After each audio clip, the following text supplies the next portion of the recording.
So I was saying I didn't have a plan. I also, am open to coming on here if people want to be coached on anything.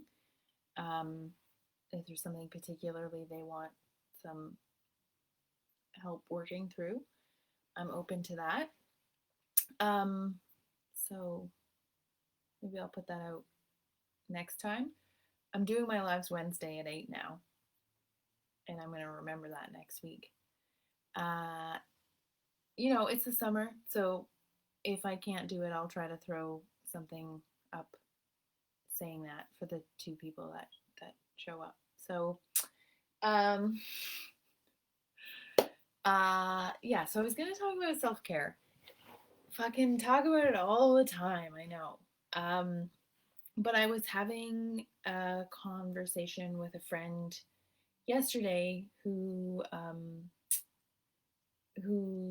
no Monday doesn't matter who has who has cancer. Hi Ash, and has children, and we were talking about the concept of self care, and she was asking for my tips.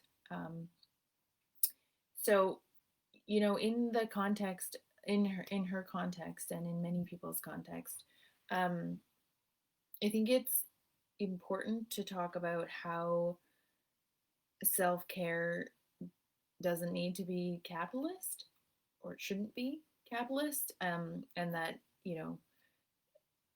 corporations and beauty products, etc., have caught on to that, and it's become kind of like a catchphrase for spending money on yourself. Um, and I'd also like to, acknowledge, as I have in the past, that self care is available to everyone, but not always easily accessible, particularly when you have limited time and resources.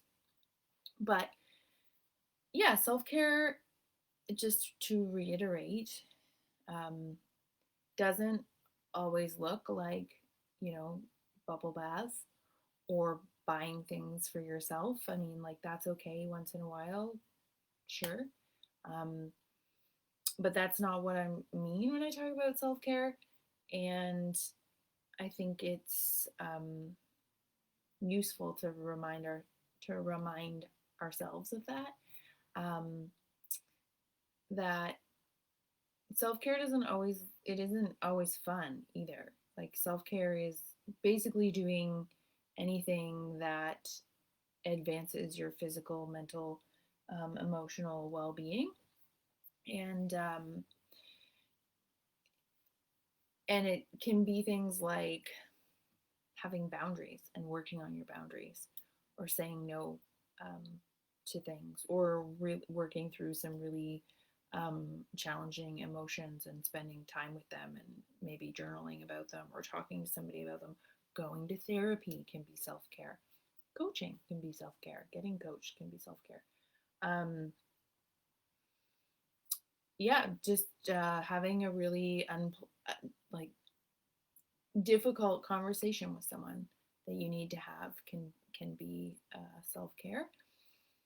And I think I've talked about it a bit in the context of like self forgiveness as self care too. Of like, now we're in like a self care society where people are starting to feel bad about not being able to do self care, and then it becomes, like I said, sort of a sign of status, or um, accessibility, and then people feel badly for not being able to do it. Like, I hear that a lot from moms, and like not having the time to do self-care, which is totally legit. um, I mean, while I still think it's really important, and like carving out whatever you can for yourself um, to feel better is really important, but it doesn't have to look like yoga retreats and you know buying all kinds of nice things, or spending an hour exercising and then like another hour juicing, whatever, um, that we think self care looks like. I talk to people where it's like if you can carve out 5 minutes, for some people that's like all they can, that's accessible to them for like a mindful meditation or some moment, or like a bath, sure. Um, but a bath because it symbolizes like time to yourself to like read a book, or just be alone without somebody needing something from you.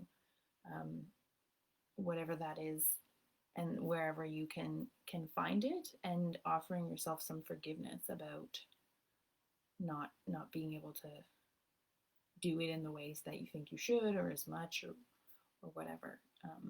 And some days it's going to be like easier, and other days it's going to be really hard, and um, that's okay.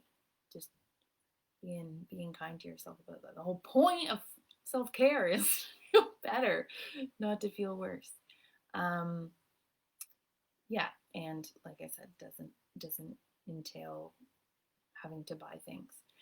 Um, Anyone have any thoughts about self care for them, or capitalism and self care, and or time and resources?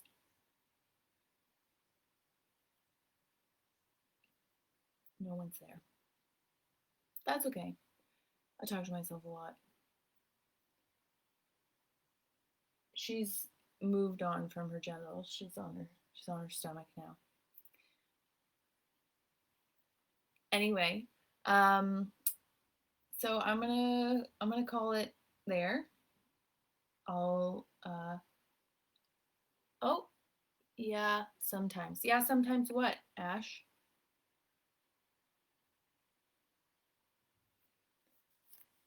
Oh, last time I was on here, it didn't show me my. Oh, okay, awesome. It feels like the self care. Yeah, yeah, the self care culture industry, for sure.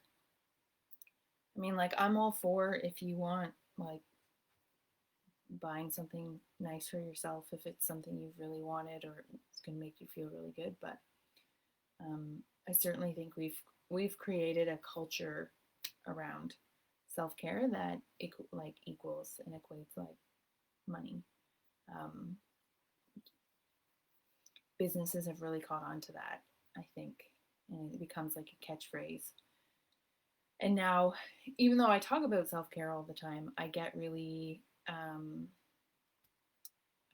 like almost like I roll my eyes when I hear it in lots of spaces, because it's like doesn't mean taking care of yourself in all the various ways. Um, Makes self care like a duty to optimize your productivity. Exactly.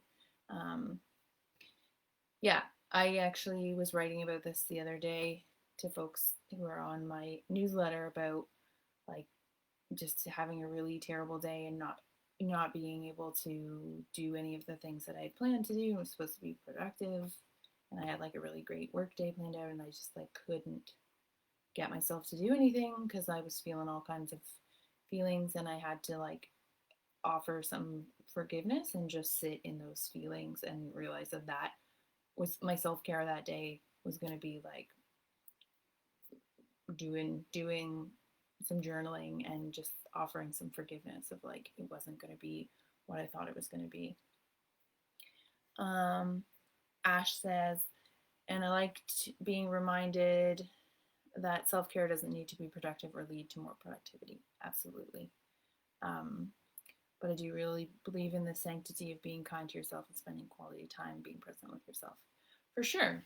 I mean, I think self-care is always productive, and I actually even say that in the sense of like um, because it's for you. You don't have to like produce anything. It's just like play. Like I don't think play is.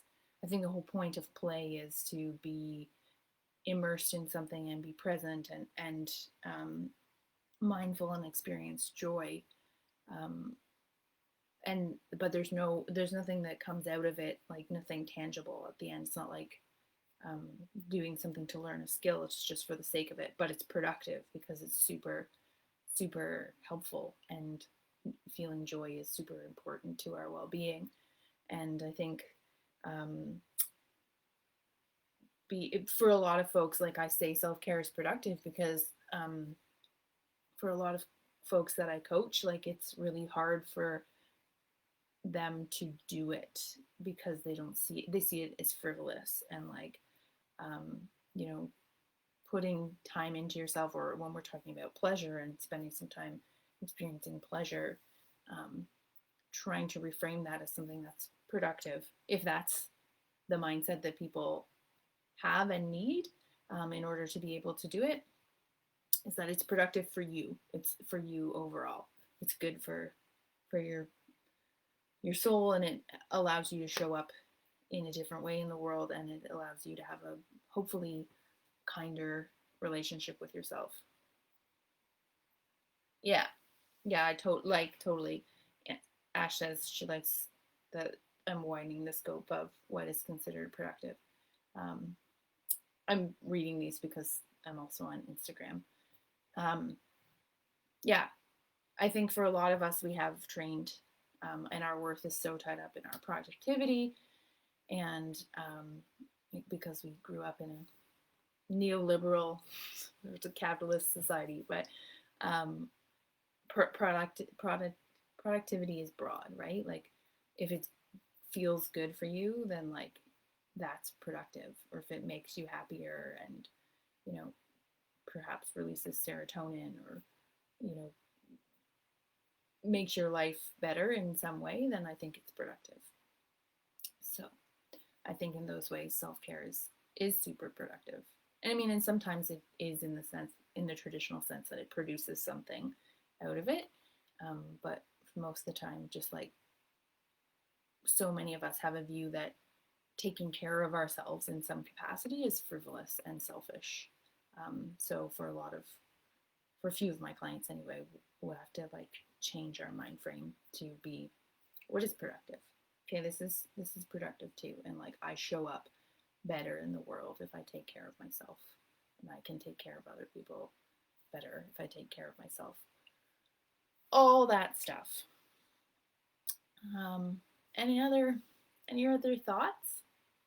People who are just joining, talking about self care as productive and not needing to be monetized per se.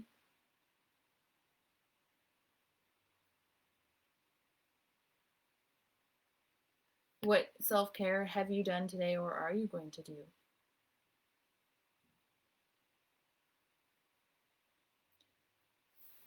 I think like even making a meal is self care, or like feeding yourself in a loving way um, is self care. I've been drinking water as part of my self care. Um, and I'm gonna do some movement of my body. I did some a little bit of yoga this morning and went for a walk this evening. Um, so none of those cost me any money. Um, fair some time. Yeah, being present with myself is my biggest self care goals these days, for sure. Absolutely. Um, well, and it's tough. Like, well, Ash, I know you're doing research in trauma, but so often, you know, being all of the places is a defense or a survival tactic, right? And being present is really hard and scary. And I think, you know, for a lot of folks, even self care can be scary because of those things and having to be present. I think even just part of one of the many challenges of the pandemic is um, our vices are not available in the same way, and a lot of us are needing to be uh, we're alone with ourselves a lot of the time and our thoughts, and we don't have the same distractions. I know it's been really illuminating for me, and also allowed a lot more space for healing, just like that loosening of the busyness and the distraction, and like having to actually like sit with my self and my discomfort and my feelings. It's a hell of a place to be.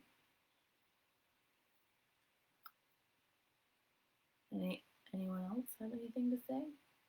Or Ash, do you have anything else? I don't know if that's what you meant, but I hope that's going well or okay. Do you have any tips for being present with yourself or anything you're doing to be able to do that?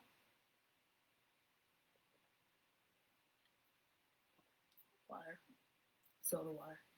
I'm trying to aggressively hydrate. It's my motto for the summer.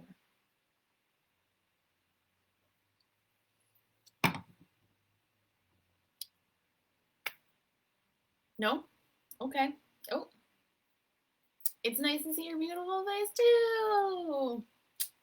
Thanks, hun. I don't really see your face, but I see your tiny little picture. Um, it's nice to connect on these virtual worlds, whatever. It's not the same, but it's nice. Okay, folks. Well, I'll see you next Wednesday at 8, unless you hear otherwise. I'm open to topics you want to hear about. You want me to talk about, like I said, we'll throw some out if people want to be, if there's something people want to be coached on or they want particular advice on. It could be like a Dear Abby, carving out time for a day for a walk and journaling or meditation, just sitting outside. Awesome. Those are awesome, awesome things and super, super helpful. Sorry, I read that really fast. Carving out time for a walk or journaling or meditation or just sitting outside, no distractions. And I've heard from a lot of folks, right? This time is easier right now. And a lot of us have anxiety about going back or things opening up because some of us have adopted to a lifestyle that is much slower, that is much more conducive to well-being. And I know I have some concerns about how I'm going to maintain that and be able to, be more present in my life and do the self-care. So maybe that'll be next week's topic, unless somebody has something else. Okay, be kind to yourself if you can. Do some self-care in whatever way that looks for you, even if it's just, drinking some water. Take care of yourself and each other. Love you. Bye.